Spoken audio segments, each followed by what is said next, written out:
मध्य प्रदेश में होने वाले 24 विधानसभा सीटों के उपचुनाव को लेकर सियासत हर बीतते दिन के साथ गर्माती जा रही है। बीजेपी के अंदर अब उपचुनाव में पार्टी के चेहरे को लेकर चर्चाएं तेज होने लगी हैं। सिंधिया समर्थक और करेरा से विधायक रहे जसवंत जाटव ने कहा, प्रदेश में होने वाले उपचुनाव बीजेपी के बैनर तले ही लड़े जाएंगे, लेकिन उपचुनाव में पार्टी का चेहरा ज्योतिरादित्य सिंधिया होंगे। आपको बता दें, प्रदेश में होने वाले उपचुनाव में 24 में से 16 सीटें ग्वालियर और चंबल इलाके से आती हैं। इस इलाके में सिंधिया का खासा प्रभाव माना जाता है। जिन 16 सीटों पर उपचुनाव होने हैं वो सभी सिंधिया के प्रभाव वाली विधानसभा सीटें हैं।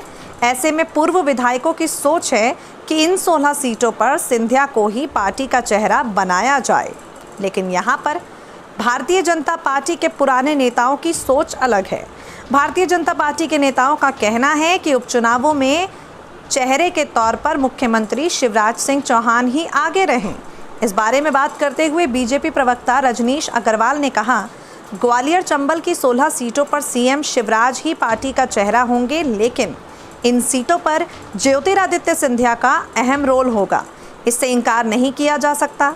इस बयान से साफ हो गया है कि बीजेपी सीएम शिवराज सिंह चौहान को ही प्रदेश की राजनीति में महत्वपूर्ण मानती है, लेकिन सिंधिया के कांग्रेस से पार्टी में आने के बाद उनके महत्व से भी इनकार बीजेपी को नहीं है। आपको इस पूरे मामले में बता दें, साल 2018 के विधानसभा चुनाव में एमपी के सीएम शिवराज सिंह चौहान, बीजेपी के दिग्गज नेता नरेंद्र सिंह तोमर, जयभान सिंह पवैया सरीखे नेताओं ने ग्वालियर चंबल में जमकर प्रचार किया। लेकिन अब बदले हालातों में सिंधिया समर्थकों की मांग के बाद सवाल ये उठता है, क्या सिंधिया के आगे बीजेपी के बाकी नेताओं का कद कम हो जाएगा? आपको बता दें, इसी को लेकर भारतीय जनता पार्टी के अंदरूनी खेमे में असंतोष की भावना पूर्ण रूप से समा चुकी है। बीजेपी के कई पुराने नेता हैं जो इस सिंधिया लहर से पूरी तरह सहमत नहीं है। बीजेपी के कई नेता हैं जो चाहते हैं कि ज्योतिरादित्य सिंधिया और उनके समर्थकों से ज़्यादा तवज्जो पार्टी अपने पुराने नेताओं को दे। इसी को लेकर पूर्व मुख्यमंत्री कमलनाथ लगातार तंज कस रहे हैं कि सिंधिया को भाजपा में लाकर भाजपा ने अपने लिए ही गड्ढा खोद लिया है। SPN 9 न्यूज़ से मेघा की रिपोर्ट।